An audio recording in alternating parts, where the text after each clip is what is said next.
Assalamualaikum warahmatullahi wabarakatuh. Perkenalkan, saya Mestiana dari D3 Kebidanan. Di sini saya membuat video tentang komunikasi konseling personal dalam asuhan kebidanan bagi remaja. Selamat menyaksikan. Bye bye. Terima kasih.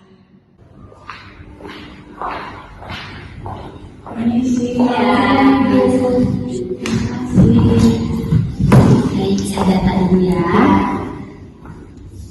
Namanya siapa ya? Kalau boleh tahu umurnya berapa, Mbak? Saya 12 tahun. Kalau boleh tahu tinggalnya di mana ya? Saya tinggalnya di Kertajaya.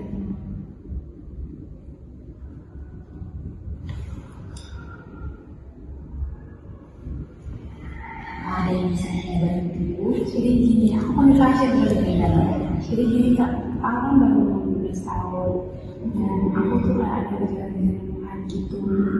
Tapi aku belum siap. Soalnya aku lihat kayak temen-temenku tuh kayak ada yang sakit perut, terus kayak sampai nggak masuk ke sekolah, sampai nangis, kayak curhat-curhat gitu. Jadi gimana solusinya? Aku kayak belum siap aja untuk hal gitu. Oh, iya. Baik, mungkin karena menstruasi itu adalah bagian normal dari perkembangan kamu. Sudah tahu belum cara menjaga kebersihan dan menghadapi hal-hal menstruasi itu? Itu dia Kak, aku kayak harus belajar tapi aku juga belum tahu kayak gimana caranya supaya menjaga kebersihan. Baik. Tidak apa-apa, itu wajar. Yang penting kamu harus mengganti pembalut setiap 4-6 jam agar tetap bersih dan terhindar dari infeksi. Terus jangan lupa juga untuk menulis atau mencatat hasil menstruasinya, siklus menstruasinya itu. Jadi harus dicatat setiap jam. Iya. Kalau bisa itu kamu harus kayak mencatat setiap mau PMS itu atau menstruasi itu kamu catat tanggalnya mulai menstruasi dan terakhirnya gitu. Terus aku kayak dengar ada temenku deh Kak, misalnya kayak bulan ini dia telat atau bahkan nggak haid sama sekali satu bulan. Itu gimana tuh kenapa ya gitu? Nah itu mungkin karena kondisi hormonnya juga ya, karena setiap orang itu kan berbeda-beda hormonnya, kadang ada yang stabil, kadang ada yang enggak kan. Terus kenapa itu terjadi juga mungkin dari kurangnya istirahat, terus pola makannya tidak teratur, mungkin itu sih. Tapi aku dengar juga lain katanya ini kalau misalnya nggak haid itu ada kemungkinan hamil itu karena apa ya? Kita bisa tahu dari apa aja kalau orang tersebut. Oke, jadi gini kan, kalau misalkan udah menstruasi nih kan, nah terus melakukan melakukan hubungan kan, terus pertama misalkan kamu udah PMS gitu atau menstruasi hari pertama gitu kan, terus kamu melakukan hubungan yang terlarang gitu kan, nah mungkin kamu berhentinya misalkan hari pertama kan, terus hitungannya itu hari kedua atau hari ketiga itu melakukan hubungan seksual, nah itu tiba-tiba berhenti gitu kan, itu ada kemungkinan hamil atau kayak misalkan ada penyakit itu bisa penyakit lain bisa kamu periksakan lebih lanjutnya gitu. Tapi sebenarnya posisi lagi PMS itu dianjurkan itu nggak boleh berhubungan ya, apalagi kamu ini kan belum nikah ya. Iya boleh. Pokoknya itu pokoknya nggak baik lah, apalagi di saat PMS itu ya kamu melakukan hubungan yang terlarang itu ya. Gitu ya. Terus kayak kan aku baru 15 tahun ya Kak, aku kayak ngerasa gejala-gejala itu baru ngerasa sekarang gejala itu kayak ini gejala gitu kan, aku ngerasa di belakang gitu. Iya itu terus kemudian masih ada kayak sih untuk menangani kayak hal-hal perkara gitu tuh gimana sih? Iya, berarti kamu tuh harus itu salah satu normal ya, itu karena setiap orang itu apalagi perempuan ya pasti kita mengalami yang namanya menstruasi, jadi harus dirumuskan kita harus siap itu kayak menghadapi menstruasi gitu. Jadi kamu harus tahu menstruasi itu seperti apa? Seperti yang saya jelaskan tadi kan, kamu harus mengerti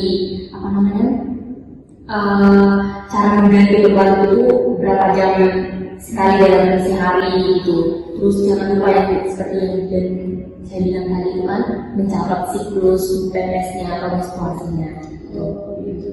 Terus kalau untuk kayak menjaga kesehatan kayak sejenis itu kayak ada gak sih kayak obat itu kayak aturan kalau kata tertentu dari misalnya kayak apa sih yang masuk ke dalam itu kayak supaya ringan lah itu. Soalnya aku nggak tahu itu takutnya kan kayak nggak nahan sakit terus kayak saya itu kan kalau dari kesehatan lain kan sakitnya padahal cuma dia sakit ada tuh. Baik, itu pertanyaan yang sangat bagus ya. Kamu di usia sekarang ini. Jadi untuk kayak mengatasi nyeri haid yang pastinya itu adalah di setiap perempuan, setiap orang itu berbeda-beda namanya kan. Pasti itu ada lah dirasakan nyerinya. Yang pertama kalau untuk kalau sangat nyeri ya bisa kamu ngopres dengan air hangat. Terus kalau itu kalau air hangat itu kan setiap malam tuh bebas sih pas dia lagi nyeri kan nggak setiap hari. Maksudnya nggak mungkin ya kalau bebek seperti yang saya sudah rasakan itu biasanya itu mau malam mau pagi itu pasti akan terasa yang namanya nyerinya itu kan. Jadi ketika kamu merasakan nyeri, kamu ambil air hangat, kamu kompresi. Terus bisa juga kamu beli obat pereda nyeri itu. Oh ada ya ada.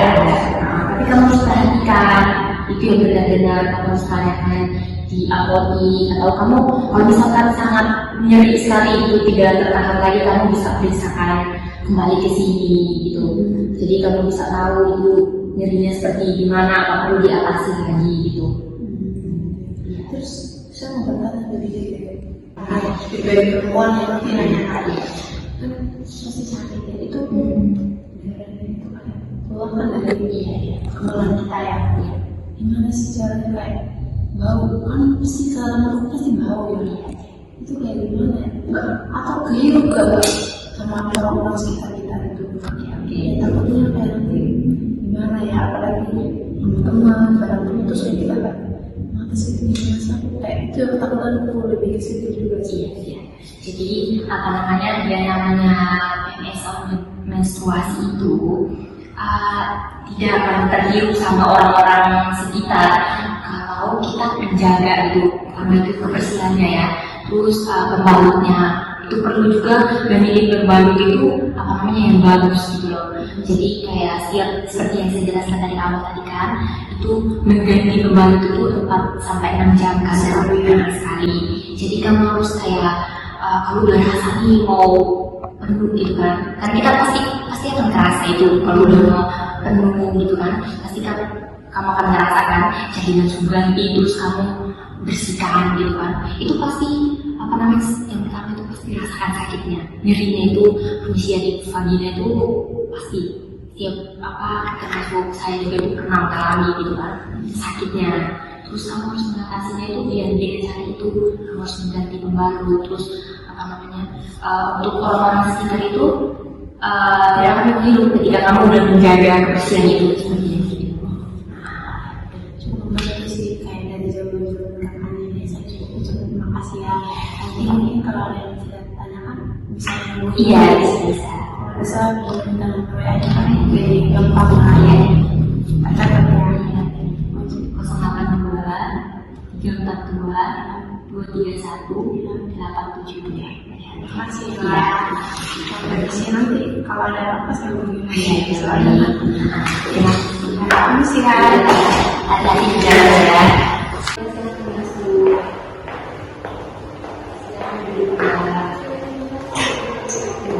Perkenalkan saya Ujian Eci menulis pada pagi hari ini.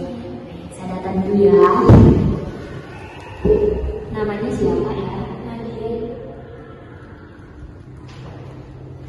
Boleh tahu umurnya berapa? 18 tahun. Tinggalnya di mana? Tinggalnya di daerah Surabaya. Kalau boleh tahu apa kemudian tinggal? Jadi saya mau konsultasi dengan saya seminggu kemarin baru aja mengalami menstruasi. Terus sakit banget.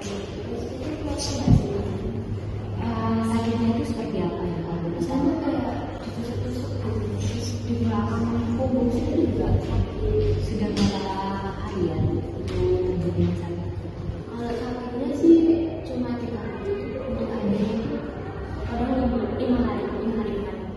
Jadi sakit banget. Iya, sakit banget. Kalau apa namanya biasa normalnya apa menstruasinya itu biasanya berapa lama? Normalnya 7 hari ya. 7 hari. Terus ini udah 3 hari ya. Ya, untuk sakitnya itu 3 hari, tapi untuk menstruasi suasana 7 hari. Berarti terganggu ya Mbak? Iya, Untuk pencegahannya untuk mengatasi nyeri-nyerinya itu mungkin bisa mengepres air hangat atau bisa diminum obat pereda nyeri, atau kayak kalau misalkan nggak berhenti nyerinya itu bisa diperiksakan kembali ke sini. Apa ada yang mau ditanyakan lagi? menurut saya itu sudah cukup sih. Tapi itu apa Mbak? Kalau misalnya sering sakit Itu sih sepertinya tidak normal ya, mungkin karena kamu keseringan kurangnya olahraga ya, karena pola makannya juga mungkin tidak teratur ya. iya. Mungkin itu yang bisa kita